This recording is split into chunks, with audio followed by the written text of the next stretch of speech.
Nicola Sturgeon has once again managed to get the SNP in trouble by claiming that all Conservative members and voters are evil people and she completely detests them.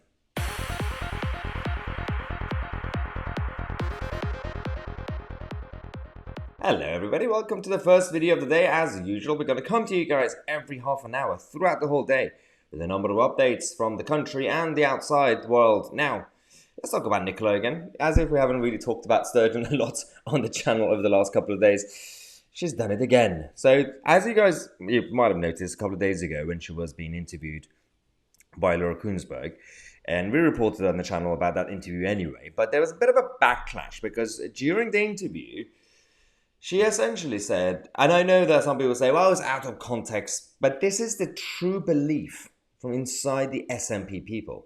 It's just that the mask slipped a little bit. She basically says she prefers a Labour government and a Tory government, and she completely just detests all Tories. But I prefer a Labour government over a Tory government. I detest the Tories and everything they stand for, so it's not difficult to answer that question. I detest the Tories and everything they stand for. Now, as I said, the SNP activist came and said, well, it's out of context. What she meant was the current cabinet and their policies.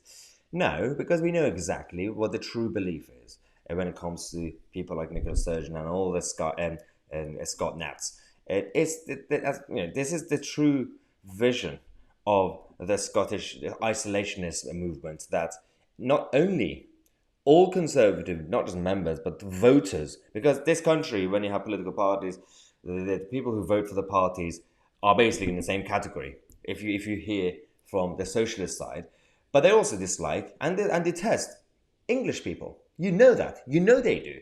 Now, to prove this point, they went around and asked other senior members of the SNP what they thought of Nicola Sturgeon's comments. They basically confirmed it, and they made it much worse. And you I detest have them, I have no stomach for the Tories whatsoever. Is that the right word to use? I certainly have no stomach for the Tories, none whatsoever. You know that's what Nicola Sturgeon said this morning. Of Was that the right course, choice of words? She's the First Minister for the... Yeah, that was the deputy leader of the SNP. But what about the president of the SNP? You detest the Tories too. I think the word detest is a fair word, particularly for the result of what we've seen around us. Okay, so that's a fair word. What about the housing secretary of the SNP? And I am no fan of the Tories, and I think the First Minister was quite right to call them out for what they are. Nice to see you. To call them out for what they are. The reason, as I said, this matters, if she was simply talking about the leadership of the Tory party, clarifying that she's talking about the cabinet or policies, that's punching up. But punching down is something that we do not tolerate in this country, in the British culture. Surprisingly, the one person who didn't go with the rest of the wave of kind of the hateful people, you would not believe this, was Ian Blackford.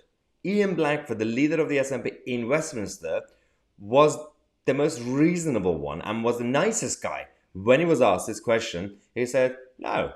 And politics is not personal. You know, they're political opponents. Do you detest the Tories as well?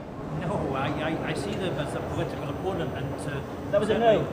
No, you don't detest opponents. You want to remove them. I mean, the guy is absolutely irritating during Prime Minister's questions every Wednesday, but in this situation, yeah, he did well. Well done, Ian Blackford. But also, again, on the other side, don't get too excited, because it's quite convenient for someone like Ian Blackford to say something like this, to oppose what Nicola Sturgeon said, because there could be a potential leadership election at some point. There might be alternative options. Maybe Ian Blackford might want to become the next leader. So maybe it's convenient for him to make sure he stands out, that he doesn't, is not seen as the part of the cabal of Nicola Sturgeon's cult. But, it's just my opinion. It's just my theory. Now, we're going to come back in half an hour. We're going to tell you about the illegal migration crisis in this country, because things are escalating badly.